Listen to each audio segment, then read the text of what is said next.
Hello everyone, good evening.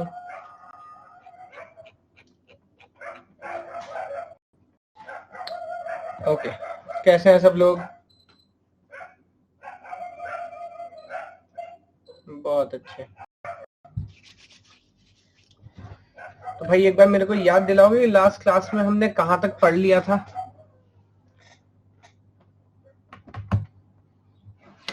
चलिए Saurabh, thank you so much.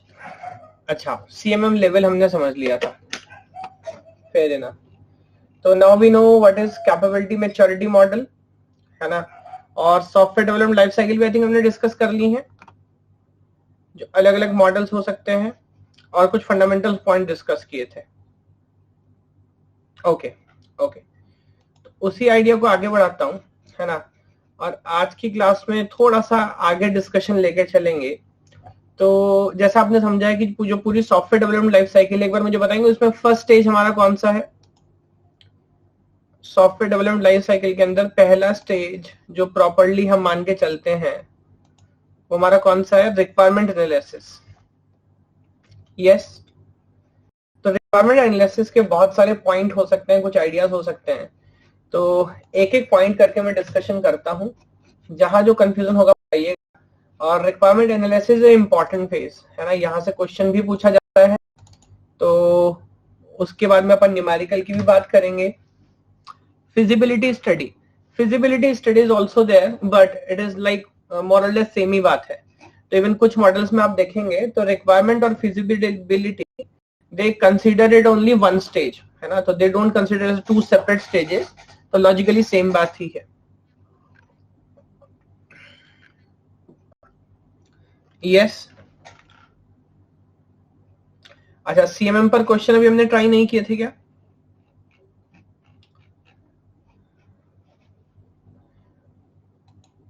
नहीं किए, ओके। तो CMM पे तो खैर बहुत सिंपल क्वेश्चंस पूछे जाते हैं। एक मिनट रुकिए, ट्राई कर लेते हैं, कोई प्रॉब्लम नहीं है।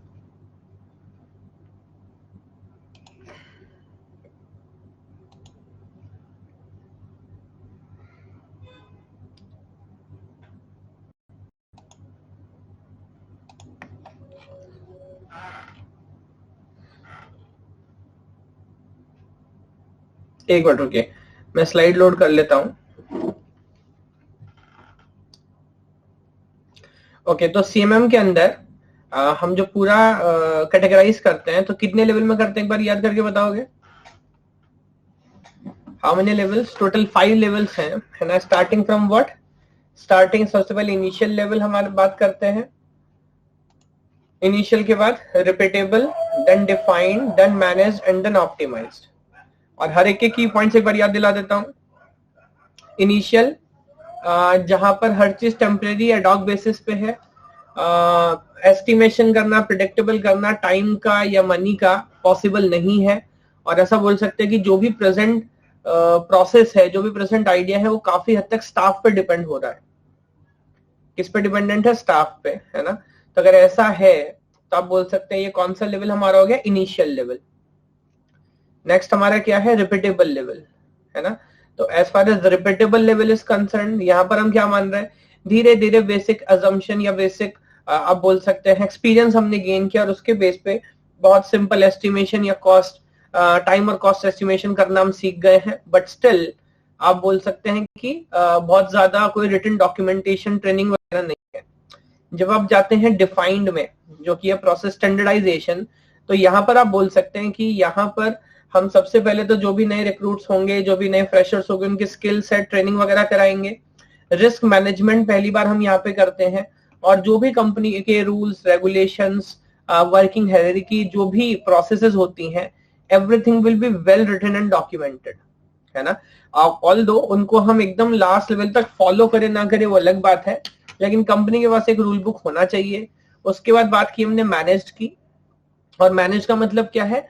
आप अगेन प्रोसेस मैनेजमेंट करना स्टार्ट कर दो। जो रूल्स हैं उनको डे टू डे ऑपरेशंस में चीजों में फॉलो करते हो, तो जाहिर सी बात है cost estimation, time estimation better आप कर पाओगे, ऑर्गेनाइजेशन बेटर तरीके से चलेगी। एंड लास्ट स्टेप है हमारा ऑप्टिमाइज, जहां पर हम समझते हैं कि इंस्टेड ऑफ प्रोसेस मैनेजमेंट हम प्रोसेस इंप्रूवमेंट की बात करते हैं।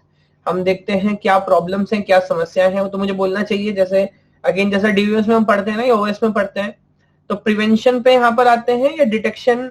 वेरी गुड वेरी गुड, तो बिल्कुल आप वही लिख रहे थे। तो यहाँ पर जो हम बात कर रहे थे तो वो किसकी करते हैं? प्रिवेंशन की, कि प्रॉब्लम होने से पहले ही उसको कंप्लीट कर लिया जाए। अच्छा, एक पॉइंट और मैं क्लियर कर दूं आपको कि ये जो जितने भी अलग अलग कैरेक्टरिस्टिक्स हैं जिनके बेस पे आप बात करते हो, इनको बोलते हैं केपीए। ना केपीए स्टैंड्स फॉर की प्रोसेस एरिया। इस पॉइंट को ध्यान रखिएगा, टर्म कई बार एग्जाम में पूछी गई है। तो यानी कि जैसे अगर कि आपसे पूछो रिस्क मैनेजमेंट किसका केपीए है, तो risk management comes under defined, है ना। या टेम्परेरी होना, अनप्रिडिक्टेबल होना, अडॉक बेसिस पे काम करना है, किसका है? Comes under initial. इस तरीके से आपको पता होना चाहिए। चलिए अब आपसे क्वेश्चन पूछ लेता हूं। Look at this question. ये क्वेश्चन कब पूछा है?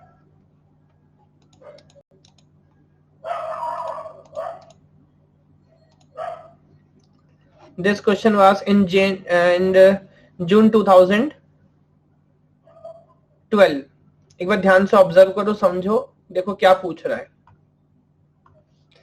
अच्छा, की प्रोसेस एरिया, देखिए पहले क्वेश्चन में टर्म आ गया, की process area in CMM level 4 are also classified by the processes which is. तो अगेन देखिए, यस, तो मेरे ख्याल से अगेन ये जानना चाह रहा है, वेरी गुड, ये जानना चाह रहा है कि आप 1 से 5 पे जाते हो या 5 से 1 पे जाते हो। इस चीज का नॉलेज स्टूडेंट को है नहीं, है ना। तो अगर 4 में क्लासिफाई हो रहा है और आप उस पर काम करो तो जाहिर सी बात है 5 तो उससे भी स्ट्रिक्ट होगा, तो 4 वाले तो हम कंसिडर कर ही रहे होंगे।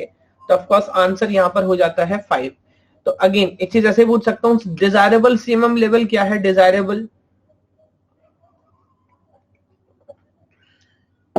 5 है, यस। और जब भी कोई नया कंपनी, नहीं नॉट 3, 5, हर कोई कंपनी चाहेगी कि वो मैक्सिमम सीएमएल लेवल एक्वायर करे, है ना। बिकॉज हम मानते हैं, दो टर्म्स यूज करते हैं, एक बोलते हैं रिलायबल, एक बोलते हैं हाईली रिलायबल।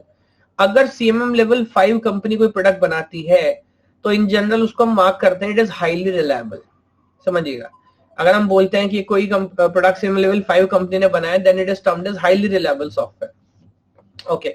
और 1 जो है ऑफकोर्स वो लीस्ट रिलायबल है, वहां से तो हम काम करना स्टार्ट करते हैं, ठीक है। अगला एक क्वेश्चन देखिए, लुक एट दिस क्वेश्चन। यहाँ पर अगेन मेरे ख्याल से आपसे बस एक्सपेक्ट कर रहा है कि अगर हायरार्की में आप अरेंज कर दो तो उसको समझ आ जाएगी कि प्रोसेस आप फॉलो कर पा रहे हो। The maturity level are measured to major processes are. तो मेरे ख्याल से अगेन हर कोई फॉलो कर पा रहा होगा। तो it is initial, repeatable, defined, managed and optimized. Clear हो रहा है सभी को? यस। तो कहने ये बहुत सिंपल आइडिया है।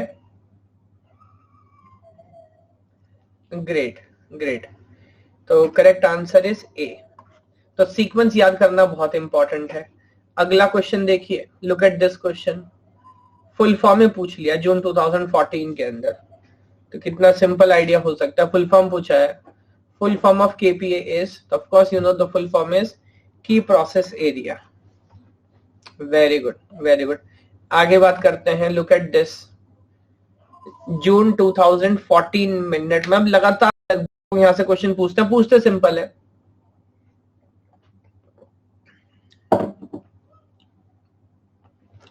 Which of the following is not a key process area in CMM level 5?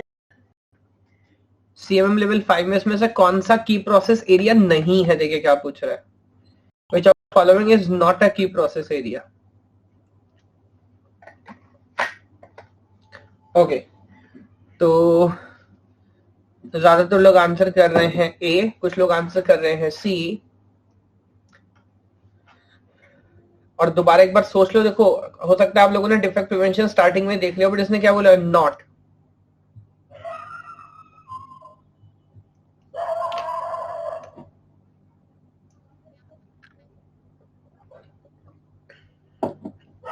देखो अगेन कुछ चीजें आप डायरेक्ट ऑब्जर्व कर सकते हो। डिफेक्ट प्रिवेंशन तो इंप्रूवमेंट के अंदर आएगा ही आएगा, बिकॉज अगर आप इंप्रूवमेंट सीख कर रहे हो तो आप कोशिश करोगे प्रॉब्लम हो ही ना। Yes, okay. ना बी, डी और सी में आप देख सकते हो व्हेन यू से प्रोसेस चेंज मैनेजमेंट, तो अगर आप इम्प्रूव करोगे तो प्रोसेसेस चेंज तो करना पड़ेगा ना, बिना चेंज करे तो प्रोसेस इम्प्रूव नहीं होगा, है ना। तो ये भी ऑफ कोर्स इम्प्रूवमेंट का ही पार्ट होगा। अब देखिए 2 पॉइंट है, एक है प्रोडक्ट सॉफ्टवेयर प्रोडक्ट इंजीनियरिंग, है टेक्नोलॉजी चेंज मैनेजमेंट। तो आपको टेक्नोलॉजी चेंज करनी है, मान लीजिए प्लेटफॉर्म चेंज करना है ना। आप किसी मान लीजिए आप किसी और टेक्नोलॉजी को, टूल को, लैंग्वेज को यूज कर रहे थे, आप किसी और को यूज कर रहे हैं, तो हम चेंज मैनेज करा सकते हैं। लेकिन जो प्रोडक्ट इंजीनियरिंग है, I think product engineering is the technicality. तो इसका मतलब ये हुआ कि अगर मान लीजिए कोई कोडर कोई काम कर रहा है तो अच्छा कोड कैसे लिखें, या अगर मान लीजिए डिजाइनर कोई लेट मी से डेटाबेस या डेटा फ्लो ग्राफ बना रहा है, डीएफडी बना रहा है, तो उसको अच्छे से ग्राफ बनाना कैसे सिखाएं। तो ये आपका इंजीनियरिंग नॉलेज है ना। क्या ये सीएमएम लेवल का काम है? अगेन मैं आपको याद दिला दूं, यहाँ पर हम टेक्निकल स्किल्स की बात ही नहीं कर रहे सब्जेक्ट के अंदर। हम बेसिकली बात क्या कर रहे हैं कि हम आपका लॉजिकल इंप्रूवमेंट कैसे करा सकते हैं, मैनेजमेंट रिलेटेड एस्पेक्ट कैसे इंप्रूव करा सकते हैं, है ना। तो थोड़ा कंफ्यूजिंग में भी आपको लगा हो, बट आउट ऑफ ऑल जो बेस्ट पॉसिबल आंसर है वो क्या है, सी, प्रोडक्ट इंजीनियरिंग। टेक्निकलिटी के अंदर हम नहीं जाएंगे। फॉलो कर पा रहे हैं क्या? Okay okay. एक और क्वेश्चन देख सकते हैं, लुक एट दिस। काफी सारे देखो, आप देख रहे हो क्वेश्चन पूछे गए। नेट दिसंबर 2014, अगेन काफी सारे पॉइंट्स हैं। आप देखिए इसमें से कुछ पॉइंट ऐसे हैं क्या जिसको आप रिलेट कर पा रहे हैं?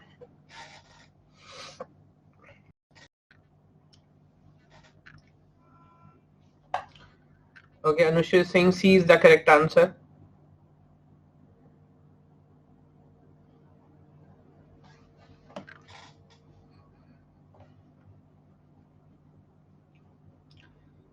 Requirement development, organizational process focus, organizational training, risk management, integrated supplier management are the processes or process area required to achieve maturity level। तो मेरे ख्याल से इसमें काफी सारे एरियाज ऐसे हैं जिनको हमने बाय नेम पढ़ा है, ट्रेनिंग एंड रिस्क मैनेजमेंट। तो ये तो हम क्लियर कट है कि भाई ये कहां पर डिस्कस किए जाते हैं, डिफाइंड में, उससे पहले अपन इसकी बात नहीं करते। और एक और चीज आप सोच सकते हैं, लाइक ऑप्टिमाइज तो लगे होगा, लास्ट लेवल होता है, मैनेज के अंदर हम मैनेजमेंट कर रहे होते हैं। तो यहाँ पर अगेन मेरे ख्याल से जो बेस्ट पॉसिबल आंसर है वो है हमारा सी। और परफॉर्म तो कुछ होता ही नहीं है, and there is no CMM level called performed. Follow कर पा रहे हैं सब लोग?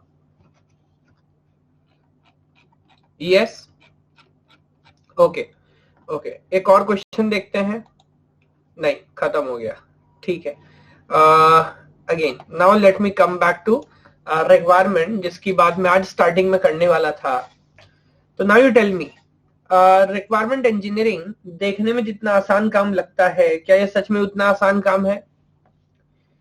तो मैं एक बार थोड़ा सा आपको डिस्क्रिप्शन लेके देके चलूंगा, क्या कंसेप्ट है, क्या आइडियाज है, बहुत सारी चीजें। और उसके बाद जो यहाँ पर क्वेश्चन फ्रेमिंग वाला पार्ट है, खासकर जो एस्टिमेशन है, उस पर फिर नेक्स्ट 2 क्लास में एटलीस्ट कम से कम उसी पॉइंट पर कॉन्सेंट्रेट करेंगे, है ना। तो देखिए जैसे यहाँ पर लिखता भी हूँ, the hardest part of building a software is deciding precisely what is to build. Relate कर पा रहे हैं? सबसे मुश्किल काम जो है ना, वो दरअसल यही है, डिसाइड करना कि दरअसल बनाना क्या है। ये सबसे डिफिकल्ट टास्क है ना। Requirement engineering is a disciplined application of proven principles, method, tools and notations used to describe proposed systems intended behavior and associated constraints। तो यहाँ पर अभी हम देखेंगे बहुत सारे मेथड्स, आइडियाज, टूल्स हम यूज करते हैं, और हमारा काम क्या है, हमको ये बताना है कि जो सिस्टम हम बनाने जा रहे हैं, है ना, काल्पनिक तौर पे, है ना, काल्पनिक तौर पे वो कैसे बिहेव करेगा, उसका बिहेवियर क्या होगा।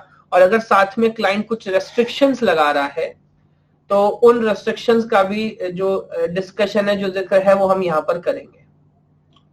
अब रिक्वायरमेंट इंजीनियरिंग के अपने आप में एक एटॉमिक प्रोसेस है नहीं।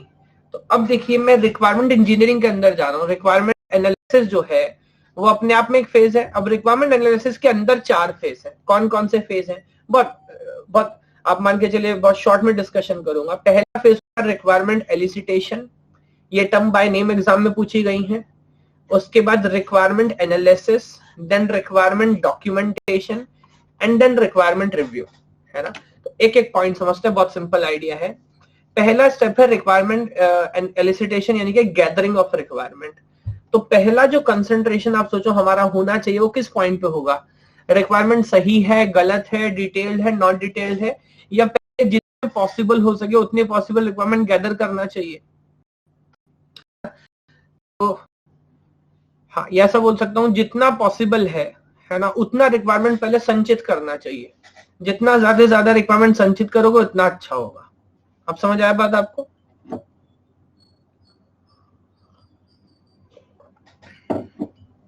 है ना? अगला जो पॉइंट है, जब आप ज्यादा से ज्यादा रिक्वायरमेंट गैदर कर लोगे तो जो नेक्स्ट पॉइंट है उसको बोलते हैं रिक्वायरमेंट एनालिसिस।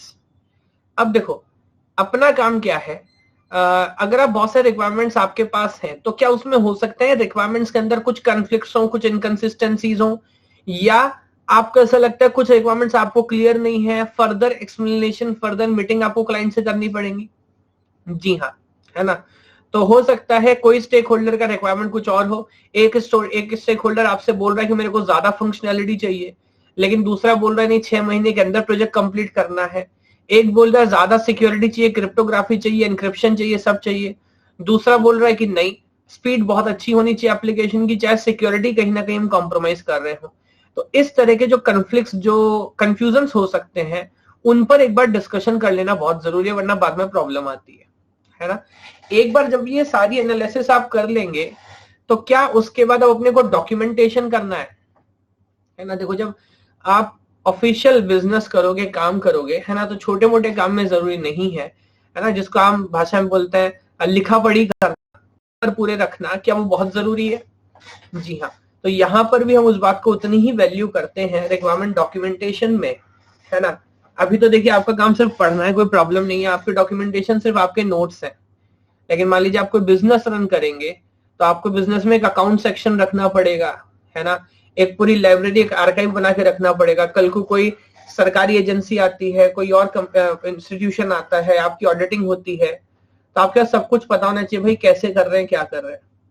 तो डॉक्यूमेंटेशन को यहाँ अलग से वैल्यू क्यों कर रहा है, इस पर 2-3 ध्यान चाहूंगा आपको। क्या पहला पॉइंट, तो क्या रिक्वायरमेंट मिस ना हो जाए, तो जो डिस्कशन की, जो बात की, उनको प्रॉपर आप लिखो। दूसरा, क्या लिखने के लिए कोई भी फॉर्मेट, कोई भी स्ट्रक्चर यूज करोगे या कोई स्टैंडर्ड होना चाहिए डॉक्यूमेंट लिखने का? यस, जैसे फॉर एग्जांपल अगर आप में से किसी ने किया हो मास्टर्स के अंदर, तो रिसर्च पेपर आपने लिखा होगा, कोई कॉन्फ्रेंस पेपर, या एटलीस्ट कोई पढ़ा तो होगा ही, है ना?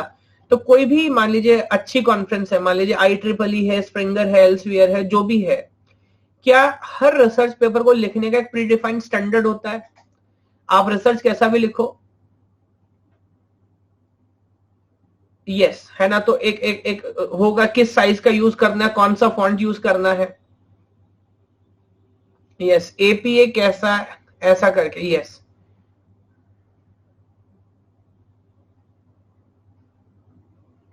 ठीक है देवश्री। तो अगेन डॉक्यूमेंटेशन इंपॉर्टेंट, ताकि अब ऐसा क्यों करते हैं, ताकि स्टैंडर्ड हो सके। अब यहाँ पर ऐसा भी नहीं कि इंडिया में या आपके स्टेट के लोग लिख रहे हैं, तो कोई जर्मनी से लिख रहा है, कोई रशिया से लिख रहा है, कोई इंडिया से लिख रहा है, तो स्टैंडर्ड फॉर्मेट होगा, उसको लिखना, पढ़ना, समझना आसान होगा, फ्यूचर में मॉडिफिकेशन करना आसान होगा। तो यहाँ पर SRS का, ऑल्दो हम यहाँ पे इतना कॉन्सेंट्रेट नहीं करेंगे, but there are IEEE guidelines और स्टैंडर्ड्स, इवन यूनिवर्सिटी एग्जाम्स में पढ़ाए भी जाते हैं। तो there are more than like 15-16 standards हैं जो फॉलो किए जाते हैं SRS को लिखते हुए, है ना? बट यहाँ पर हमारे वो काम की चीज नहीं है। अच्छा, लास्ट पॉइंट है रिक्वायरमेंट रिव्यू। अब रिव्यू का क्या मतलब है?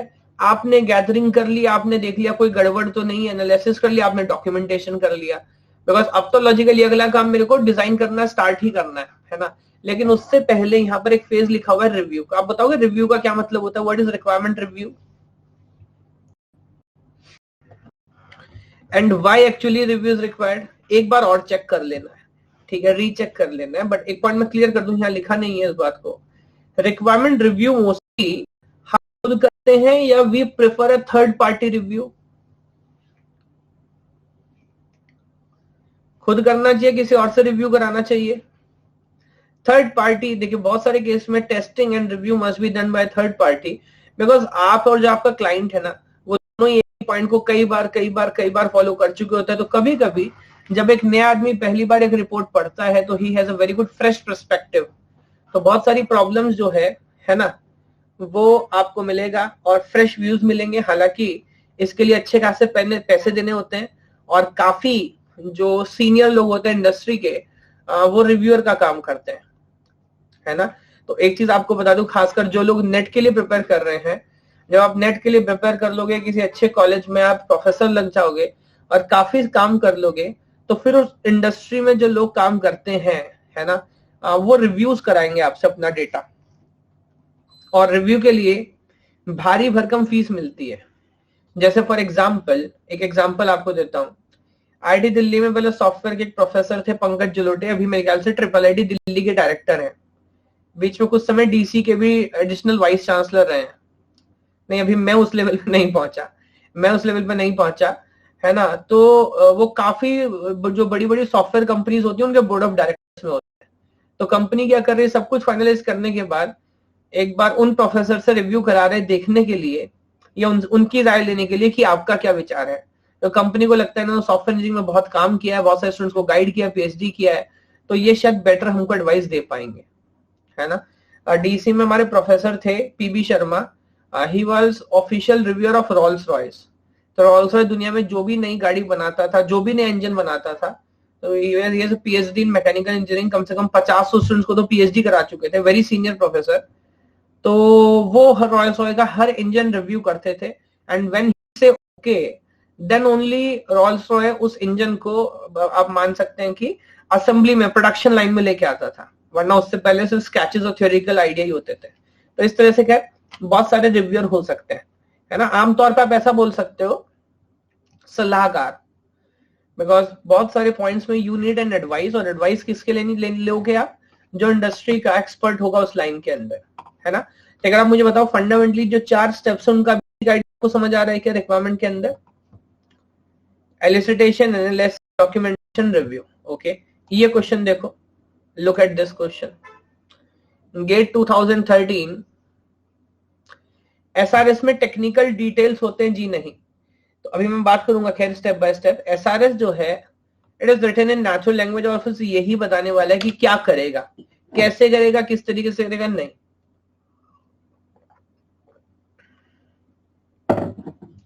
और एसआरएस की डेफिनेशन भी ऐसी नहीं जो हर आदमी को समझ आए, बोल सकते हैं। User manual actually different thing है, फंक्शनैलिटी टाइप,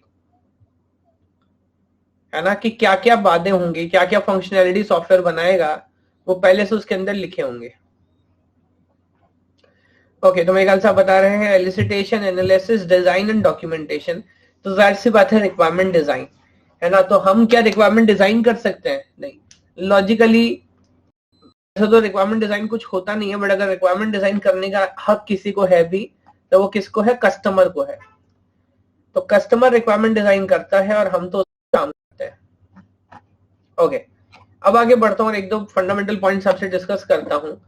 आप मुझे बताओ, रिक्वायरमेंट्स गैदरिंग करना आसान काम है कि मुश्किल काम है? It's a difficult thing to do, ऐसा तो मान ही रहे हैं, but to be very honest requirement elicitation difficult है क्यों, है ना।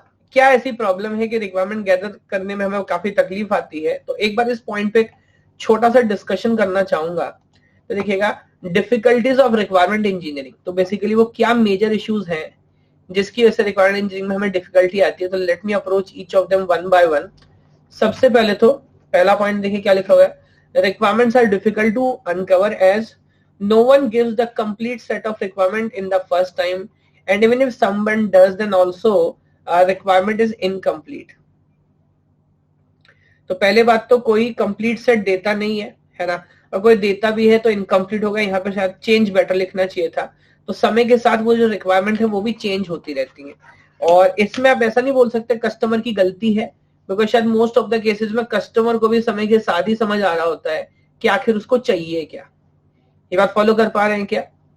तो सबसे बड़ी प्रॉब्लम रिक्वायरमेंट डिजाइन की है कि रिक्वायरमेंट जो है किसी को पता नहीं है एग्जैक्टली। देन अगेन जैसे जैसे कस्टमर को समझ आने लगता है तो वो क्या करता है, वो रिक्वायरमेंट चेंज कराएगा। तो with the development process requirements get added and change as the user begin to understand the system and his or her real needs. तो जैसे वो समझेगा कि यार मेरे को क्या चाहिए, तो ऑफकोर्स बोलेगा कि नहीं मेरे को ये रिक्वायरमेंट्स क्या करना है, चेंज करना है। तो ये एक इशू है, चेंजेस अकोमोडेट करना। टाइट प्रोजेक्ट शेड्यूल, तो अगेन क्लाइंट का प्रेशर इतना होता है कि जल्दी सॉफ्टवेयर कंप्लीट करके अपने को दो। तो ऐसा बोल सकते हैं हर कोई चाह रहा होता है कि आपको एक इनसफिशिएंट टाइम में डिसेंट काम करना है ना। तो वो ऐसा ही है कि लाइक एक महीने के अंदर, मेरे लिए फॉर एग्जांपल कस्टमर रिक्वायर करता है, आप लोग कहते हैं कि एक महीने के अंदर सर गेट का पूरा तैयारी करा दो, या बीआरसी के कोर्स कैसे चलेगा, एनआईसी के कोर्स में हम कैसे तैयारी करेंगे। तो again you understand like is it feasible कि एक महीने के अंदर एनआईसी का पूरा सिलेबस आपको जल्दी से कंप्लीट करा दें दिन में 1 घंटे क्लास लगा के। तो दिन में 10 घंटे भी क्लास लगाएंगे तो भी नहीं हो सकता है ना, बट प्रेशर है तो कुछ ना कुछ आइडिया जरूर अपने को डिलीवर करना है। नेक्स्ट इज कम्युनिकेशन बैरियर, ये बड़ा इंपॉर्टेंट पॉइंट है, बिकॉज यहाँ पर जो बिजनेस होता है that is across the countries, है ना। तब कल को जाओगे बड़ी बड़ी कंपनीज में काम करोगे तो ऐसा हो सकता है आपकी टीम के अंदर 4 देशों के लोग हों। हाँ हो सकता है कोई लंदन से बात कर रहा है, कोई रशिया से है, अलग अलग कंट्री के लोग हो सकते हैं। तो हर किसी का जो बैकग्राउंड है, टेस्ट है, बात करने का तरीका है, टाइमिंग से वो सब अलग अलग होंगे। तो क्या एक तरह का कम्युनिकेशन बैरियर भी हो सकता है। हाँ, तो अगर आपके एक तरीके से सोसाइटी का, आपके कंट्री का होगा क्लाइंट, तो उससे शायद बात करना रिलेटिवली थोड़ा आसान होगा, बट यहाँ पर एक ये प्रॉब्लम भी आ जाती है। Okay, next, developer want more precise definition while user prefer natural language, अभी एक पॉइंट है। ऐसे डेवलपर हमको क्या लगता है कि यार एग्जैक्टली हमारी भाषा में आप बता दो। अब मान लीजिए आप ईआर डायग्राम बनाओगे तो आप तो बोलोगे बताओ एट्रीब्यूट्स कौन कौन से होंगे, बताओ कितने रिलेशन होंगे, बट उसको थोड़ी पता एट्रीब्यूट क्या होता है, रिलेशन क्या होता है। तो आम तरीके से बताएगा, जैसे आप क्लास होती है, क्लास में टीचर आता है, टीचर को हम सैलरी देते हैं और इस हिसाब से वो तो बता देगा। अब ये एक प्रॉब्लम है ना, because you want technical idea, developer prefers natural language, उसको तो टेक्निकल स्किल्स नहीं आती है। अच्छा, last is again lack of resources. तो रिक्वायरमेंट गैदरिंग का सबसे बेसिक प्रॉब्लम क्या है, ऐसे बोल सकता हूँ इस बात को, आपकी कंपनी भी आपसे क्या बोलेगी, कस्टमर भी क्या चाहता है, ज्यादा से ज्यादा रिक्वायरमेंट करने के लिए कितना टाइम आपको देंगे, क्या आप like they will give you like 4-5 months की आप सिर्फ रिक्वायरमेंट गैदर करते रहो, नहीं, है ना। तो वो चाहते हैं कि जल्दी रिजल्ट आपके पास आना चाहिए और आपको लगेगा कि इतने टाइम में डिस्कशन या रिजल्ट हम कैसे बात करें। जैसे इसका एक बहुत अच्छा एग्जांपल मैं देता हूँ, requirement engineering is similar to arrange marriages in India, है ना। अरेंज मैरिज आप जानते हैं, ठीक है। अब मान लीजिए अगर एडवांस फैमिली है तो शायद ऐसा नहीं होता कि बिना पूछे ही हाँ कर दिया। मान लीजिए लड़का लड़की को एक बार मिलवा भी दिया, है ना, तो उससे बोल रहे 15 मिनट का टाइम है, बस जो पूछना है पूछ लो 15 मिनट के अंदर, और 15 मिनट के अंदर पूरा रिक्वायरमेंट एनालिसिस आपको कंप्लीट करना है और जल्दी से बताना है कि प्रोजेक्ट आगे चलाना है कि नहीं।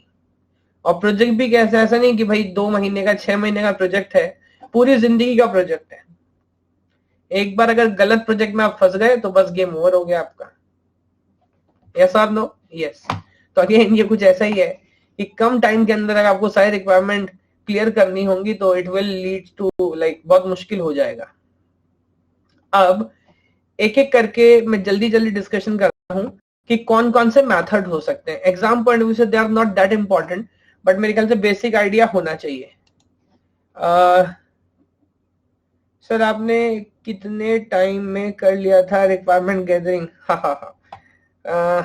तो अब इसका क्या जवाब दूं आपको, है ना। लेकिन मैं अभी दूसरे तरीके से इस बात को बोल देता हूं आपको। टेक्निकल रिक्वायरमेंट गैदरिंग करना तो मेरे ख्याल से अलग पॉइंट है, बट अपने तजुर्बे से एक बात बता सकता हूं कि अगर आप कितना भी टाइम लो, है ना, तो क्या आप कोई टाइम फ्रेम सेट कर सकते हो कि इतने टाइम के बाद आप श्योर जाओगे आपको करना है कि नहीं करना है? तो आई डोंट थिंक सो, है ना, कि लाइक मतलब लाइक ऐसा होता है कि ठीक है आप 10 बार मिलेंगे, 5 बार मिलेंगे, 1 महीना बात करेंगे, बट उस टाइम पे तो आप दूसरे को ऐसा ही दिखाना चाहिए कि आप बहुत अच्छे हैं, है ना। लेकिन रियलिटी तो भाई तभी पता लगती है जब आप साथ में रहना शुरू करते हैं, है ना। I think that is a different point of idea actually.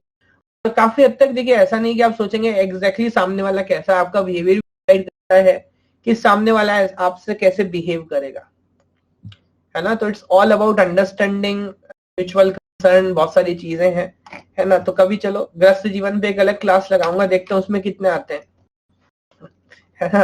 अब यहाँ पर बात करते हैं किसकी, इंटरव्यू की। यस चलिए, तो इंटरव्यू मेरे ख्याल से सबसे सिंपल मेथड हो सकता है। सोचिए अगर आपको कोई भी रिक्वायरमेंट गैदर करनी है ना, तो सबसे सिंपल आइडिया कि भाई आप कस्टमर से इंटरव्यू कर लो। अब देखिए 2-3 पॉइंट क्लियर कर देता हूं। जैसे आप मीडिया वाले को देखते हैं कि वो इंटरव्यूज ले रहे हैं, है ना। अब मान लीजिए आप किसी का भी इंटरव्यू ले रहे हैं, फॉर एग्जांपल कोई नॉर्मल कोई एमपी है, एमएलए है, तो आपके मन में जो चाहे वो सवाल पूछ सकते हैं आप। हाँ पूछ सकते हैं, है ना। तो वो कुछ रिप्लाई किया, फिर आप उस पर क्रॉस क्वेश्चन पूछे, फिर वो कुछ रिप्लाई किया, ऐसा हो सकता है। बट मान लीजिए आप देश के प्रधानमंत्री से, राष्ट्रपति से बात कर रहे हैं, चीफ जस्टिस ऑफ इंडिया से बात कर रहे हैं, तो वो तब भी आप ऐसे ही जो मन में आएगा वही पूछते जाएंगे? नहीं, है ना। तो पहली बात तो प्रधानमंत्री का इंटरव्यू आपको कर लेने का मौका मिले ही अपने आप में बड़ी बात है। और अगर ऐसा होता भी है ना, तो क्या करना पड़ता है, जो भी क्वेश्चन सेट आपका है वो आपको पीएमओ में पहले से देना पड़ेगा। तो आपको बताना पड़ेगा कि भाई ये 10 क्वेश्चन है जो मैं पूछने वाला हूं, सो दैट प्रधानमंत्री भी अपना होमवर्क करके आए। बिकॉज देखो, टू बी वेरी ऑनेस्ट, इस बात को सोचो, प्रधानमंत्री देश का, उसके अंदर इतने मिनिस्ट्रीज हैं, इतने सारी चीजें हैं। अब आप किसी स्पेसिफिक मान लीजिए स्कीम पे सवाल पूछ लिए कि सर कितने बैंक खाते खुले, तो उसको याद थोड़ी है भाई, है ना। तो वो पहले से होमवर्क करके आएगा। जैसे अगर आपने कभी लोकसभा की कार्रवाई देखी हो, तो जो क्वेश्चन आप पूछेंगे क्या वो पहले से बताना पड़ता है रिटन में, है ना। तो ऐसा नहीं वहां पे जो मन में आए पूछ लिया आपने। हो सकता है मिनिस्टर को नहीं पता हो जिस डिपार्टमेंट से आप पूछ रहे हैं, तो अगर आपको रेल मंत्री से कोई सवाल पूछना है तो आप पहले लिखित में देंगे। यस, पूरा प्रश्न काल जिसे बोलते हैं, क्वेश्चन सेशन होता है ना। और तब रेल मंत्री उसका जवाब पहले से पढ़ के आएंगे, तब वो आपको जवाब देंगे। हाँ, उस समय आप उस पर बहस करना चाहें तो कर सकते हैं, बट पहले आपको कॉन्टेक्स्ट बताना पड़ेगा। हाँ, वो कोई भी मिनिस्टर है अच्छा तभी है जब आप पहले से होमवर्क करके आओ, है ना। वरना आप अपना भी टाइम वेस्ट कर रहे हो, सामने वाले का भी टाइम वेस्ट कर रहे हो। ठीक है, तो अब ये बात यहाँ पर क्यों बोल रहा हूँ, मैं बोल रहा हूँ यार इंटरव्यू ना 2 तरह के हो सकते हैं। एक हो सकता है ओपन एंडेड, एक हो सकता है स्ट्रक्चर्ड। अब मेरे ख्याल से मेरी बात आप समझ पा रहे होंगे। ओपन एंडेड का मतलब क्या है कि लाइक यहाँ पे कोई पहले से कॉन्टेक्स्ट नहीं है ना। And based on the discussion, based on the answers of the customer, अलग अलग डायरेक्शन में कस्टमर जा सकता है और आप कुछ भी पूछ रहे हैं। एक हो सकता है स्ट्रक्चर्ड, जहां पे हम कस्टमर से ज्यादा लाइक बहस नहीं करना चाहते, हम कुछ क्वेश्चन हैं और उन्हीं का जवाब पूछना चाहते हैं एक तरीके से कस्टमर से। अब दोनों के अपने एडवांटेज और डिसएडवांटेज हैं। ओपन एंडेड में एडवांटेज क्या है कि शायद कस्टमर जहां चाहता है डिस्कशन वहीं जाता है और उसे सच में अपना पॉइंट ऑफ व्यू रखने का मौका मिलता है। आईएएस का इंटरव्यू ओपन एंडेड है क्या? मैं एक बार बात करता हूँ इसकी, मैं एक बार अभी बात करता हूँ, है ना। जो स्ट्रक्चर्ड इंटरव्यूज है उनका या ओपन एंडेड का प्रॉब्लम क्या है, कभी कभी होता ही है कि 1 घंटा पूरा इंटरव्यू हो गया, लेकिन बाद में आपने सोचा कि यार जो पूछना था वो तो पूछा ही नहीं, बस बात ही करके आप आ गए। तो स्ट्रक्चर्ड का एडवांटेज क्या है कि आपके जो क्वेश्चंस थे उनका तो आपको जवाब मिल जाएगा, बट हो सकता है कस्टमर का एक्चुअल पॉइंट ऑफ व्यू आप नहीं समझ पाए हो, क्योंकि उसको ज्यादा बोलने का मौका दिया नहीं आपने। जो आप सोच के आए थे वही आपने सवाल पूछा है। तो नॉर्मली लोग करते क्या है, पहले 1 या 2 इंटरव्यू ओपन एंडेड रखते हैं कस्टमर को जानने के लिए, फ्रेंडली होने के लिए, एक एक टोटल फ्रेमवर्क डेवलप करने के लिए, and then they will like after 2 और 3 यू विल हैव 1 और 2 स्ट्रक्चर्ड इंटरव्यूज जहां पे पिन पॉइंट डिस्कशन किया जाता है। फॉलो कर पा रहे हैं इस बात को? हाँ बिल्कुल, देखिए जो भी क्लास डिस्कशन है वो हमेशा ओपन एंडेड ही होना चाहिए। अगर क्लोज एंडेड होगा then it will be a one way communication, और वो तो जो किताब में लिखा है आप डायरेक्ट पढ़ सकते हो। अच्छा, रही बात आईएएस के इंटरव्यू के, तो जितने भी जॉब इंटरव्यूज हैं every interview is close open ended. तो क्या इंटरव्यू लेने वाला आपको पहले से बताएगा कि मैं इंटरव्यू में आपसे क्या सवाल पूछने वाला हूं? नहीं, है ना। तो every interview open ended, but now that is your smartness कि इंटरव्यूअर को ऐसा लगे कि वो अपने मन का सवाल पूछ रहा है, लेकिन आप डिस्कशन को उस तरफ ले जाएं और इंटरव्यू का जो आपका इंटरव्यू ले रहा है उसका ध्यान उस तरफ लेके आए कि वो वही आपसे पूछे जो आप चाहते हैं आप, है ना। तो आपने पूरा प्रोजेक्ट बोल दिया, बाद में बोला सर मैंने जावा में ये करके बनाया था, अब वो अगला सवाल जावा पे पूछेगा, फिर आप सब बाद में बोल दिया सर पॉलीमॉर्फिज्म बहुत इंपॉर्टेंट है। अब हो सकता है अगला सवाल आपसे पॉलीमॉर्फिज्म पे पूछ ले। तो आपको इस बात को देखना है कि इंटरव्यू को किस तरह से किस लाइन में आगे लेके चलना है। खैर इसकी भी कभी बात करेंगे कि इंटरव्यूज में कैसे किस तरह से रिस्पॉन्स करना चाहिए, किस चीज का इंटरव्यू इस पर बड़ा निर्भर करता है। ओके, आफ्टर इंटरव्यू एक और मेथड जो हो सकता है दैट इज कॉल्ड ब्रेनस्टॉर्मिंग। अब brainstorming is a kind of, you said, group discussion. Brainstorming is what? Group discussion. तो इंटरव्यू का एक प्रॉब्लम है, हम ऐसा बोल सकते हैं, अगर 10 स्टेक होल्डर्स हैं और हर किसी से आप अलग अलग बात करके रिक्वायरमेंट गैदर कर रहे हो, तो उसमें ज्यादा टाइम लगेगा कि कम टाइम लगेगा? तो आप सोच सकते हैं relatively it is a slow process. दूसरा, हम ऐसे बोल सकते हैं इट्स नॉट वेरी क्रिएटिव। तो अगर आप 1-to-1 इंटरव्यू कर रहे हो तो हो सकता है कि कुछ रिक्वायरमेंट्स आपकी मिस हो जाएं, है ना, कुछ प्रॉब्लम्स आप सही से नहीं समझ पाओ। तो इससे बेटर होगा कि अपन ग्रुप डिस्कशन कर लें। तो एक जगह राउंड टेबल पर मान लीजिए 5-6 लोग बैठ जाते हैं और आइडियाज डिस्कशन कर रहे हैं। आप किसी के आइडिया भी कर सकते हो, क्रिटिसाइज भी कर सकते हो, and we will note it down जो जो रिजल्ट निकला, है ना। लेकिन आप मुझे बताओ अगर ग्रुप डिस्कशन करेंगे तो क्या क्या एडवांटेज क्या क्या डिसएडवांटेज हो सकते हैं? आप मुझे बताओ कि ज्यादा क्रिएटिव होगा? अगर ग्रुप डिस्कशन करेंगे तो क्या रिक्वायरमेंट जल्दी निकल आएंगी? जी हाँ। ये कुछ ऐसा ही है कि अगर आप अकेले बैठ के किसी क्वेश्चन को सॉल्व कर रहे हैं और आप 4 लोग मिलकर कर रहे हैं, तो जब चारों का दिमाग लगता है तो कोई अलग अलग अप्रोच बात करेगा, डिस्कशन करेगा, मेरे ख्याल से रिजल्ट उस केस में जल्दी सामने आ जाता है ना। तो this is very important point जो अपने को समझना है। ज्यादा क्रिएटिव हो जाता है, जल्दी रिस्पॉन्स आ जाता है, फास्ट है।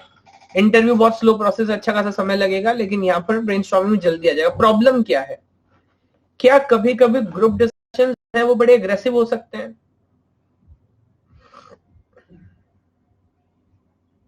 यस, है ना, बिल्कुल हो सकता है। अब मान लीजिए जैसे कभी आपने अर्णब गोस्वामी की डिबेट देखी हो, तो ऐसा लगता है कि गोली बंदूक हो तो गोली मार देंगे एक दूसरे को ये लोग, तो वही चीज है।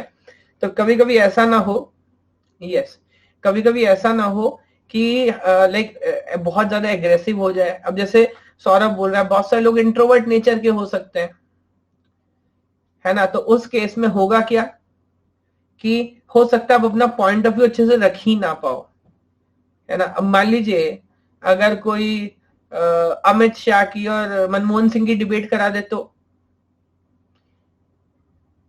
है ना, तो आप समझ रहे हैं रिजल्ट कैसे निकलेगा, क्या आएगा।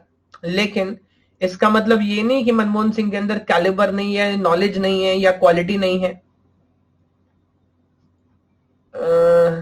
राहुल भाई के साथ करा नहीं, तब तो वो स्टैंड अप कॉमेडी हो जाएगा। तो stand up comedy different thing है ना। अपन यहाँ पे प्रॉब्लम सॉल्व कर रहे हैं, ठीक है। तो दैट इज द आइडिया। तो अच्छा एक और पॉइंट हो सकता है, देखो कंपनी के अंदर पॉलिटिक्स हो सकती है। अगर आपका मैनेजर कोई पॉइंट बोल रहा है तो क्या आप सबके सामने ग्रुप डिस्कशन में उसका पॉइंट काट दोगे? नहीं, है ना। तो अगेन पॉलिटिक्स भी हो सकती है। तो कुछ बातों का ध्यान रखना पड़ता है। इसी वजह से ग्रुप डिस्कशन का एक और इम्प्रूव्ड वर्जन है जिसको हम बोलते हैं डेल्फी टेक्निक, DELPHI, जिसको बोलते हैं डेल्फी टेक्निक। अब डेल्फी टेक्निक क्या है? आप ऐसा सोच सकते हैं, it is a kind of a written group discussion. Written group discussion, तो यहां पर करना क्या है कि जो भी रिक्वायरमेंट आपको समझ आती है, you will write it down on a piece of paper, और फिर आपका पेपर किसी और को पास कर देंगे, आपके पास किसी और का पेपर आ जाएगा, और उस पेपर के अंदर आप कुछ भी ऐड कर सकते हैं, कुछ भी रिमूव कर सकते हैं। हम सारा इसी तरीके से रोटेशन करेंगे, आप समझ रहे हैं। And after number of rotations, जब हर कोई कुछ ना कुछ ऐड और कुछ ना कुछ रिमूव कर रहा होगा, तो मेरे ख्याल से in the last we will end up on the final set of the requirements. Follow कर पा रहे हैं? यस, तब एक फाइनल रिक्वायरमेंट सेट आपको मिलेगा। कहां से स्टार्ट होता है? नहीं देखिए अगेन समझ, अगर 4 लोग या मान लीजिए अगर 3 लोग इन्वॉल्व हैं, तो तीनों अपना अपना पेपर लिख रहे हैं, नहीं कहीं स्टार्ट हो रहा है, 3 पेपर है। उसके बाद अपना अपना पेपर आप आगे एक्सचेंज कर रहे हैं, और ये रोटेशन जब चलता जाएगा तो अल्टीमेटली सारे पेपर का कंटेंट सेम ही होगा। और एक और बात, ये सिर्फ जस्ट मैं एग्जांपल के लिए बोल रहा हूँ, तो कोई फिजिकल पेपर तो होता नहीं है। मान लीजिए आप मेल खेल रहे हैं या ड्राइव पे सारा डेटा शेयर, तो एक शेयर डॉक्यूमेंट है, हर कोई अपना उसमें मॉडिफिकेशन एडिशन कर रहा है ना, एडिटिंग कर रहा है, तो you will end up on a final set of document. इसके एडवांटेज क्या है? अगर आपका नेचर इंट्रोवर्ट है या आप इतना अच्छा बोल नहीं पाते, अच्छे वक्ता नहीं है, तो भी क्या आप इस मेथड में अपनी बात बराबरी से रख पाएंगे? यस, है ना। दूसरा पॉइंट, क्या यहां पर डिस्कशन एग्रेसिव हो जाएगा या पॉलिटिक्स वगैरह इस टाइप के इश्यूज हैं, है ना। तो मान लीजिए आप बात कर रहे हो, बात करते करते आपको गुस्सा आ गया, हो सकता है आप गाली दे दें, बट क्या कोई किसी को चिट्ठी में गाली लिख के भेजता है ना। तो जब बात आती है रिटन डॉक्यूमेंटेशन की, तो इस पॉइंट को समझिएगा, कोई भी चीज लिखते हुए आप बड़े कॉन्शियस हो जाते हैं, बिकॉज मुंह से निकली बात तो समय समय के बाद चली जाती है, बट अगर कोई पॉइंट आपने लिख दिया, जैसे सरकारी कर्मचारी होते हैं, वो कुछ भी बोलते रहेंगे, कोई टेंशन नहीं है, आप उनसे बोल दो भाई लिख के दे दो, ऐसा नहीं हो पाएगा ना, चलो लिख के दे दो, आप वो मर जाएगा, वो लिख के नहीं देगा, है ना। बिकॉज जब आप एक रिटन डॉक्यूमेंटेशन करते हैं, तो रिटन डॉक्यूमेंटेशन की भाई वैल्यू बहुत ज्यादा होती है, बाद में एक शब्द इधर का इधर हुआ तो बात के मतलब चेंज हो सकते हैं। फॉलो कर पा रहे इस बात को? Yes, great, okay. तो this is what Delphi is all about, written documentation. अब 3 मेथड्स अभी तक हमने पढ़े, बताओ कौन कौन से 3 मेथड पढ़े? सबसे पहला याद करो, interview, then brainstorming and then Delphi. अब 2-3 आइडिया आपको बताता हूं कि इनको हम एफिशिएंट कैसे करें। मेथड आप कोई भी यूज करो, how to make them efficient. तो for efficiency we have one more idea called as FAST. इसके एक बार फुल फॉर्म एग्जाम में आया है, FAST known as facilitated application specification technique. ये टर्म याद करना पड़े तो full form, FAST stands for facilitated application specification technique. अब देखिए, फास्ट का मतलब केवल एक बार बता दूं आपको, अगर एक बहुत बड़ा प्रोजेक्ट है ना, तो आप मुझे बताएं क्या उसके अंदर इतने सारे मॉड्यूल्स और इतने सारे अंदर कंटेंट हो सकता है कि एक का दूसरे से कोई खास लेना देना ना हो? Think about it. अब मान लीजिए माइक्रोसॉफ्ट जो है ऑपरेटिंग सिस्टम बना रहा है, कोई इंजीनियर प्रोसेस मैनेजमेंट पे काम कर रहा है, कोई नेटवर्क सिक्योरिटी देख रहा है, फाइल मैनेजमेंट देख रहा है।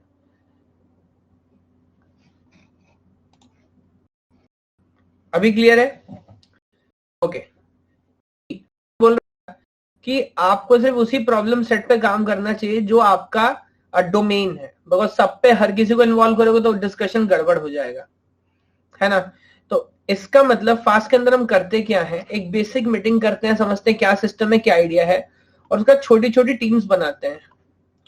और जो एक छोटी स्पेसिफिक टीम होती है, क्या वो पूरे सॉफ्टवेयर पे काम करती है, स्पेसिफिक रिक्वायरमेंट सेट पे?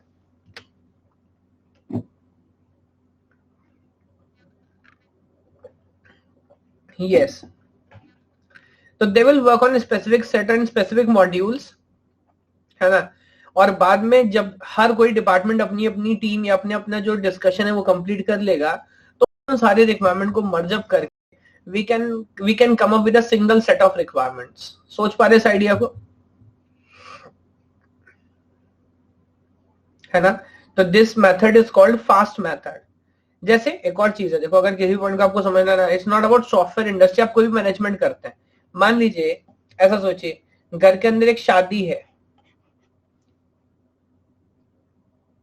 यस, घर के अंदर एक शादी है, मान लीजिए एक मुखिया है जो तय कर रहा है भाई शादी का, मान लीजिए 5 लाख का बजट है फॉर एग्जाम्पल, है ना। अब क्या उसको सारा काम खुद करना चाहिए जो लीडर है? नहीं, तो उसको नहीं पता कि कहाँ कैसे क्या करना चाहिए, तो वो एक बजट तय करेगा। तो मान लीजिए वो कह रहा है कि फॉर एग्जाम्पल ज्वेलरी है, कपड़े हैं, इन सब के लिए 1 लाख रुपए हैं, उसके बाद जो पार्टी होगी उसके लिए 1 लाख रुपए है ना। और इस तरह से जितने भी डिपार्टमेंट है उसने बना दिया डिपार्टमेंट अलग अलग। उसका काम सिर्फ इतना है कि जो ज्वेलरी वाली टीम है उसको 1 लाख रुपए दे और नमस्ते करे, मुझे मतलब नहीं क्या लाना है कैसे लाना है, तुम देखो भाई, है ना, अपने डिपार्टमेंट में तुम काम करो। बिकॉज अब जान जब ले आओगे आएगा नहीं, फिर उसको वापस करना, उसमें 50 मसले हैं, तो आप काम करो अपने डिपार्टमेंट के अंदर, हम आपके डिपार्टमेंट में आएंगे, आप हमारे डिपार्टमेंट में मन नहीं आओगे, है ना। तो ये आइडिया आप क्या बोल सकते हैं, अगेन बिल्कुल सही बात है। तो अगला आइडिया जो हो सकता है वो क्या हो सकता है, QFD। ये भी एक इंपॉर्टेंट मेथड है जिससे रिक्वायरमेंट एनालिसिस बड़ी एफिशिएंट हो जाता है। Now what is QFD? For quality functional deployment. इसको अगर मैं आसान भाषा में बोलूं तो जब भी कस्टमर का कोई रिक्वायरमेंट बोल रहा है ना, तो इसमें होता ही है, कस्टमर रिक्वायरमेंट आपसे बोल रहा है, आप लिखते जा रहे हो, उसे और इंस्पायर करो, उसे और बताइए, वो भी ऐसे ऐसे मैच कर रहा है, और करते करते आपने एक लंबा सारा रिक्वायरमेंट सेट बना दिया, है ना। जब आप बताए कि इस रिक्वायरमेंट को पूरा फुलफिल करने के लिए इतना रुपया और इतना टाइम लगेगा, तो फिर वो क्या करेगा, पहले तो बताया जा रहा था ये भी चाहिए, ये भी चाहिए, ये भी चाहिए, फिर वो उसमें कम कराना स्टार्ट करेगा, है ना। तो मान लीजिए आपको एक बर्थडे पार्टी करनी थी और आप किसी कैटरर के पास गए और आप पूछ रहे खाने में क्या क्या हो सकता है। अब आप भी लिखवा रहे हो कि हाँ मटर पनीर भी चाहिए, रसमलाई भी चाहिए, रसगुल्ला चाहिए, सब चाहिए, ठीक। जब उसने बताया कि सर एक प्लेट जो है वो लेट मी से 1,000 रुपए की या 1,500 रुपए की होगी, तो फिर आप कह रहे एक काम करो छोले भटूरे कर लेते हैं, वो सही है। खाता ही कौन है सर छोले भटूरे सबसे अच्छे, है ना। तो अब बताओ इस पूरे, अगर ऐसा होता है तो गलती किसकी है, गलती किसकी है, गलती है बताने वाले की। जब वो ये बता रहा है कि सर अगर आप चाहें तो मैं एक स्वीट डिश ऐड कर सकता हूं, तो उसको बताना चाहिए कि ये स्वीट डिश आप ऐड करेंगे थाली में, मान लीजिए 50 रुपए की कॉस्ट बढ़ जाएगी। अगर आप चाहते हैं कि ये सैलेड आप ऐड कराना चाहते हो, ये कॉस्ट बढ़ जाएगी। तो कस्टमर जो डिसीजन लेगा फिर वो सोच समझ के लेगा, है ना। सिमिलरली यहां पर भी जब हम बात करते हैं, कस्टमर जब कोई रिक्वायरमेंट आपको बताता है तो मुझसे बोलते हैं कि आप एक काम करें, आप उसको 1 से लेके 5 तक के एक स्केल पे रेट करेंगे, फ्रॉम 1 to 5, वेयर 5 मीन्स आप देख रहे हैं is very important and 1 means it's kind of unrealistic and require further explanation. अब इससे क्या क्या फायदा होगा सोचो। हमको तो पता है कि कौन से रिक्वायरमेंट ज्यादा इंपॉर्टेंट है, तो अगर कस्टमर किसी को 5 रेट कर रहा है तो हम भी यार उसको सीरियसली लेंगे, उस पर फर्दर इन्वेस्टिगेशन करेंगे, काफी काम करेंगे, है ना। लेकिन अगर कस्टमर किसी पे 1 रेट कर रहा है तो हम उसको इतना सीरियसली नहीं। कस्टमर को भी बात पता होगी कि ऐसे कुछ भी नहीं बोलना, उसको भी ये सोचना पड़ेगा कि यार ये क्या सच में मेरे लिए इंपॉर्टेंट है भी कि नहीं है। बात समझ आ रही है क्या। या जैसे आपने इंक्रीमेंटल मॉडल पढ़ा था, इंक्रीमेंटल डेवलपमेंट मॉडल, तो यहां से हम डिसाइड कर पाएंगे कि जो पहली इटरेशन हम रिलीज करेंगे, जो फर्स्ट इटरेशन होगा उसमें कम से कम 5 लेवल रिक्वायरमेंट्स हम पूरी कर दें, उसके बाद 4, 3, 2 इस तरह से वापस आते जाएंगे। हाँ वही बिल्कुल जो मैं पॉइंट बोल रहा हूँ वही आप बोल रहे हैं कि जो जो इंपॉर्टेंट रिक्वायरमेंट्स होंगी उनको अकम्प्लिश करके एक वर्केबल प्रोजेक्ट आप जल्दी लॉन्च कर दोगे, बाकी का काम जो है वो बैकग्राउंड पे चलता रहेगा। यस ओके, तो दिस आइडिया वर्क्स फाइन। एक आखिरी इंपॉर्टेंट पॉइंट और है जिसका भी नाम कभी कभी आप सुन सकते हो, इसको बोलते हैं यूज केस अप्रोच। अब यूज केस अप्रोच क्या है, शॉर्ट फॉर्म में आपको समझाता हूं। अगेन क्या एग्जांपल आपको दो, मान लीजिए आपने कहानी लिखी है ना, अब आप चाहते हैं कि उस कहानी आप इस कहानी पर एक पिक्चर बनाना चाहते हैं और आप चाहते हैं कि शाहरुख खान आपकी मूवी में हीरो हो, है ना। अब आपको पता है शाहरुख खान एक मूवी बनाने के लिए कितने पैसे लेता है, एक मूवी में काम करने के लिए?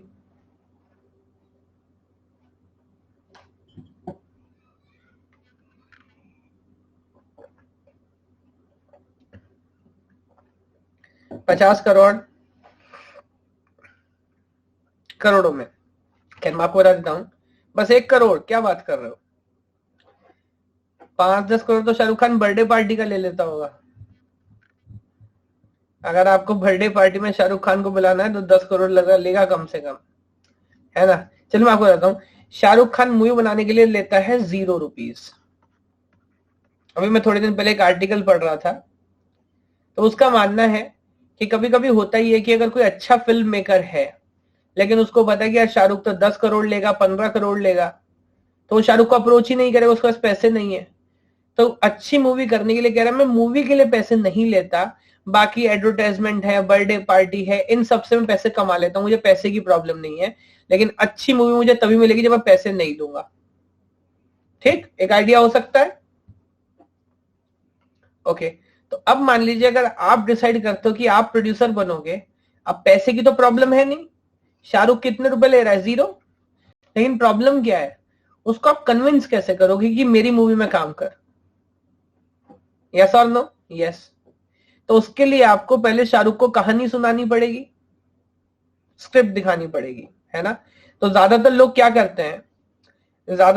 करते हैं, स्क्रिप्ट ऐसी पढ़ने के लिए दे देते हैं या स्क्रिप्ट खुद बैठ के सुनाते हैं? खुद सुनाते हैं, है ना। बिकॉज एक्टर पढ़ेगा 4 पेज पढ़ेगा, 4 नहीं पढ़ेगा, पता नहीं किस माइंडसेट से पढ़ेगा। तो हम एक मीटिंग बुक करेंगे शाहरुख खान के साथ और 4 घंटा बैठा के अपने तरीके से कहानी सुनाएंगे। अब स्टोरी टेलिंग भी एक आर्ट है ना, एक नरेशन है, कि आप खराब स्टोरी भी इतने अच्छे सुना रहे हो कि उसको लग रहा है कि बस ये तो पिक्चर हिट होने वाली नहीं, काम करूंगा।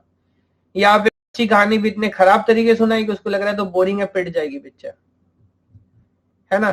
तो अब ये कहानी, ये यूज केस यहाँ पे क्यों बता रहा हूं, तो लोग करते क्या है आजकल, देखते हैं ना, जितने भी बड़े स्क्रिप्ट राइटर्स हैं, डायरेक्टर्स हैं, प्रोड्यूसर्स हैं, तो उसके साथ वो एक कॉमिक्स भी बनाते हैं, एक कॉमिक्स बनवा लेते हैं। आर्टिस्ट हैं बाजार में, और कॉमिक्स में कार्टून की जगह मान लीजिए शाहरुख खान है, तो अगर कोई सीन वो बता रहे कि सर आप एंट्री करोगे, ऐसे विलेन को मारोगे, है ना, और इस तरह से आप पुलिस की वर्दी में बाहर आओगे, तो कॉमिक्स दिखा रहे साथ में शाहरुख खान को, वो विजुअलाइज कर पा रहा है, अच्छा ऐसा मैं लग रहा हूँ, ये सेट होगा, ओके नाउ आई अंडरस्टैंड। बात समझ आ रही है।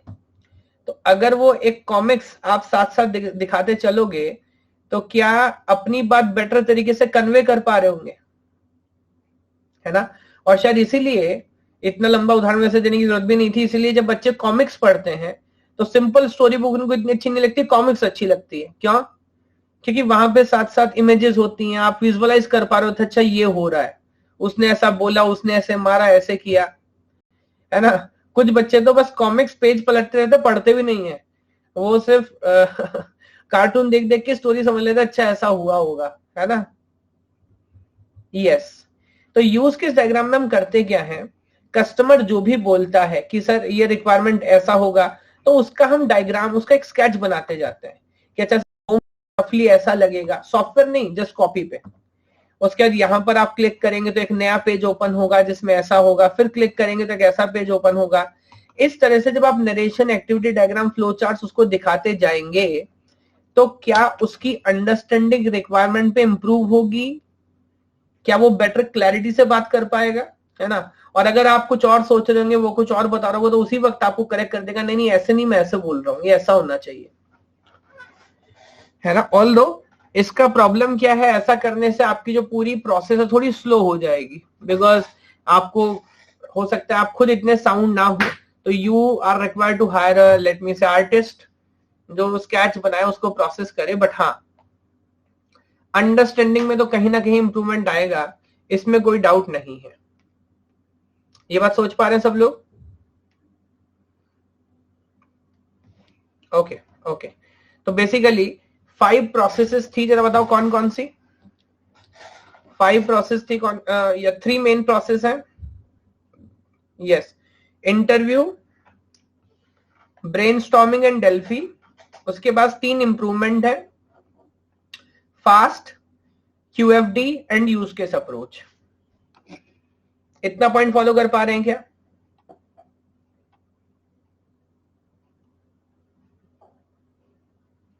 Okay.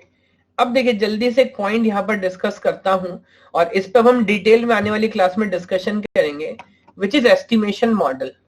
And this point is very very important, because आप जानते हो क्या यहां से न्यूमेरिकल पूछा जाएगा। तो ये एस्टिमेशन मॉडल्स का ही आप मान के चलो कम से कम 2 क्वेश्चंस तो यहां से पूछेगा ही पूछेगा, 3 क्वेश्चन भी पूछ सकते हैं, 2 क्वेश्चन तो पक्का यहां से पूछते हैं, है ना। तो एस्टिमेशन मॉडल का आइडिया क्या है, कंसेप्ट क्या है, देखिए रिक्वायरमेंट एनालिसिस कंप्लीट करने के बाद क्या आपके पास फाइनल एसआरएस डॉक्यूमेंट बन चुका है ना, जहां पर आपको पता है क्या करना है, कैसे करना है। अब हमारा काम है ये एस्टिमेशन करना कि ये पूरा का पूरा प्रोजेक्ट डेवलप करने में हमें कितना टाइम और कितना मनी हमें खर्च पड़ेगा? Yes yes. और क्या ये एस्टिमेशन ऐसी छोटी मोटी चीज है जिसको इग्नोर किया जा सकता है, या एस्टिमेशन आपको बड़ा सीरियसली करना पड़ेगा? है ना, तो बहुत सीरियसली आपको एस्टिमेशन करना पड़ेगा। बिकॉज अगेन आप सोच सकते हैं कि अगर आपने एस्टिमेशन में कोई भी गड़बड़ की तो हो सकता है आपको लगे 6 महीना लग रहा था, फिर 1 साल लगा, कस्टमर से ऑलरेडी आपने प्रॉमिस कर दिया, तो आपका बिजनेस नुकसान में चला जाएगा। यस और नो? यस। ओके, ठीक है। तो अब ध्यान से समझिएगा क्या क्या आइडियाज हो सकते हैं। मैं पूरे एस्टिमेशन को 4 फेज में डिवाइड कर रहा हूं। One is post estimation, base estimation, decomposition based estimation and empirical models. Empirical model जहां पे आप कोकोमो पढ़ते हो, इस तरह के और भी वैसे मॉडल है, सब इंपॉर्टेंट कोकोमो मॉडल है ना। तो पहले एक या दो तो बहुत फंडामेंटल है, जस्ट एक ही पॉइंट में उसका डिस्कशन कंप्लीट हो जाएगा। यहां पर डिकम्पोजिशन में आप पढ़ोगे एलओसी या फिर फंक्शनल पॉइंट बेस्ड प्रेडिक्शन या एस्टिमेशन, उसकी बात करूंगा। तो अब एक बात करता हूं सबसे पहले पोस्ट या डिलेज एस्टिमेशन की। आप मुझे बताओ, हर बिजनेस में क्या पहले टाइम और मनी एस्टिमेट करना जरूरी है, या कभी कभी हो सकता है कि कस्टमर का डेवलपर पर, डेवलपर का कस्टमर पे इतना ट्रस्ट हो कि डेवलपर बात कर ही नहीं रहा पैसे की, वो कह रहा नहीं आप कर दो अपने हिसाब से, उसके बाद जो सही होगा मांग लेना, वो सेटल कर लेंगे, कोई इशू नहीं है। इवन आप लोग भी डे टू डे ऑपरेशंस में बहुत सारे लोगों के साथ इन्वॉल्व होंगे। क्या हर केस में आप समय और टाइम और पैसा पहले तय करते हैं? नहीं। तो मे भी कोई टेलर होगा, कोई कारपेंटर होगा, अलग अलग लोग होते हैं, बट आप बहुत लंबे समय से उनके साथ बिजनेस टर्म्स में है ना। अब मान लीजिए इलेक्ट्रिशियन आपने बुलाया, हर बार आपके घर में वही इलेक्ट्रिशियन आता है, तो ठीक है वो पहले काम कर देता है, फिर वो पैसे मांग लेता है, और जो आपको सही लगता है, इट्स म्यूचुअल अंडरस्टैंडिंग। तो बस बोलना ही चाह रहा हूं, अगर प्रोजेक्ट बहुत सिंपल है, डेवलपर और क्लाइंट के बीच में एक अच्छा ट्रस्ट है और काफी समय से काम हो रहा है, तो क्या हर बार एस्टिमेशन करना जरूरी है? नहीं, है ना। तो पोस्ट या डिलेड एस्टिमेशन का मतलब ही शायद ये कि एस्टिमेशन आपने किया ही नहीं। तो आपने पहले अपने हिसाब से जो सुटेबल टाइम था वो आपने लिया, और फिर जो सही पैसे आपको लग रहे थे आपने मांग लिए, और कस्टमर ने आपको पैसे दे दिए। फॉलो कर पा रहे इस पॉइंट को? ओके। बट अगेन आप सोचिए, ऐसा करना एक मोर than like practical commercial industry में क्या बहुत ज्यादा टाइम ऐसा होगा, बहुत ज्यादा फिजिबल होगा? नहीं, है ना। तो और वो भी जहां पर प्रोजेक्ट का साइज बहुत छोटा है तब तो चलेगा, बट अगर बड़ा प्रोजेक्ट साइज है तब आप इस तरह का काम नहीं कर सकते, है ना। तो उस केस में हम एक काम कर सकते हैं जिसको हम बोलते हैं बेस एस्टिमेशन करना। क्या बोलते हैं? Base estimation. अब बेस एस्टिमेशन का देखिए मतलब क्या है। अगर इसे दूसरे एग्जांपल से आपको समझाने की कोशिश, मान लीजिए आपको कहीं पे ऑटो से जाना है ना, और ज्यादातर ऑटो मीटर से चलते कि नहीं चलते? यस, बिल्कुल वही बात है ना। तो बहुत सारे सिटीज ऐसे हैं जहां पर मीटर से चलते हैं, बहुत सारे सिटीज ऐसे जहां मीटर से नहीं चलते। तो इसका मतलब उस केस में वो आपसे पैसा कैसे मांगेगा अगर वो मीटर से मेजर नहीं कर रहा? तो एक अंदाजा बोल देगा। या चलिए ऑटो तो बड़े शहरों की बात है, छोटे शहरों में आप रिक्शा में बैठे होंगे, तो आप रेलवे स्टेशन से अपने घर जाना चाहते हैं रिक्शा से, है ना, और वो आपसे बोल रहा है कि 30 रुपया, 40 रुपया, 50 रुपया लगेगा फॉर एग्जाम्पल। तो रिक्शा में तो कोई मीटर होता नहीं है, तो आई थिंक ये एक म्यूचुअल अंडरस्टैंडिंग है, आप रफली अपने हिसाब से मांग रहे होते हो। आपने घर जाने के बाद नहीं पूछा कितने हुए, पैसे तो आपने पहले तय करे, बट वो ऐसा नहीं है 5 रुपए किलोमीटर है सर, है ना, या 10 रुपए किलोमीटर, आप अंदाजे से पैसे मांग रहे होते हैं। रात का टाइम है तो 10 रुपए ज्यादा ले लेगा, बस ऐसा ही होगा, है ना। तो बेस एस्टिमेशन का मतलब क्या हुआ? अगेन अंदाजे के बेस पे, बिकॉज आपने उस तरह का बहुत सारा काम ऑलरेडी किया है, आपके पास एक्सपीरियंस है प्रीवियस प्रोजेक्ट का, तो उस बेस पे आप एक रफली वैल्यू बोल देते हैं कि लगभग इतना टाइम, इतना मनी मेरे को लगेगा, ऑल्दो भी हमने उससे डिटेल में डिकम्पोज नहीं किया है। क्या ये पॉइंट समझ आ रहा है ना। तो अगर इस तरह से आप एस्टिमेट करते हैं, then that will be called as base estimation. उसको हम क्या बोलेंगे? बेस। जैसे फॉर एग्जाम्पल जैसे अनअकैडमी को जब हम क्लासेस शेड्यूल करते हैं, है ना, तो क्या हमें सिर्फ ये बताना होता है कि like for example software engineering कितने घंटे में खत्म होगा, ये लेक्चर बाय लेक्चर प्लान बताना पड़ता है कि इस दिन मैं ये टॉपिक पढ़ाऊंगा, इस दिन ये टॉपिक पढ़ाऊंगा, है ना, ताकि स्टूडेंट को भी क्लैरिटी रहे। तो क्या यहाँ पर फॉर एग्जांपल क्लास शेड्यूलिंग के लिए हम बेस एस्टिमेशन यूज कर रहे हैं? नहीं, तो हम डिकम्पोजिशन कर रहे हैं, हम हर क्लास का टॉपिक डिसाइड कर रहे हैं। लेकिन अगर सिर्फ ये लिखा हो कि इस तारीख तक क्लास चलेगी, किस दिन क्या पढ़ाया जाएगा वो क्लियर नहीं होगा, तो फिर शायद कहीं ना कहीं किस कैटेगरी में आ जाएगा, बेस एस्टिमेशन में। अगर ओके, तो आज हमने डिस्कशन कर लिया। अब अगली क्लास जो है वहां से प्योर न्यूमेरिकल ऐसे शुरू है, विच इज डिकम्पोजिशन, जहां पर हेल्थ डायरेक्ट एस्टिमेशंस होते हैं, हेल्स्टेड या LOC, and then indirect estimations होते हैं, functional point which is 2D and 3D। तो इन सब पे अच्छे खासे न्यूमेरिकल्स और क्वेश्चंस पूछे जाते हैं, वो सब अपन डिस्कशन करेंगे नेक्स्ट क्लास के अंदर। हाँ बिल्कुल बिल्कुल, cyclometric complexity will in testing. तो टेस्टिंग में दो ही इंपॉर्टेंट एरिया है, types of testing and cyclometric complexity. तो उसको अपन अच्छे से फॉलो करेंगे। बसंत कह रहे हैं और पढ़ा दो, ऐसे लग रहा है कहानी सुन रहे हैं ना, तो जितना सुन ले उतना बेटर है। वैसे तो मुझे भी ऐसे ही लग रहा है, सॉफ्टवेयर कहानी की तरह ही एक्चुअली। आपको बहुत सारे टर्म्स रटने नहीं है, इस सब्जेक्ट का फ्रेमवर्क समझना है, और ध्यान से फॉलो करोगे तो बाद में आपको लगेगा कि नहीं यार क्वेश्चन भी सॉल्व हो गए थे, इतना मुश्किल नहीं है। चलिए फिलहाल इस क्लास को यही वाइंड अप करता हूँ, और कल मॉर्निंग में जो 8 o'clock आपकी स्पेशल क्लास है वो आपको जरूर अटेंड करनी है। इंक्रीज इन टॉपिक, तो अगेन मनीष ये बोलूंगा कि इंक्रीज होने ही मत दो, साथ साथ डेली का डेली, हमेशा बोल रहा हूँ डेली का डेली रिवाइज करते चलो। उसके बाद कोई भी एक सब्जेक्ट लो जो आप उस समय रिवाइज कर रहे होंगे। तो मान लीजिए इस समय में ऑपरेटिंग सिस्टम नहीं पढ़ा रहा, कोई सब्जेक्ट जो आपने पहले पढ़ रखा उसको रिवाइज करते चलो, और अब जो पढ़ा है इसको एक बार क्लास कर फिर दोबारा रिवाइज करो, आज क्या क्या पढ़ा है, क्या क्या आइडियाज है। तो डेली का डेली रिवाइज करोगे तो पाइल अप नहीं होगा फिर।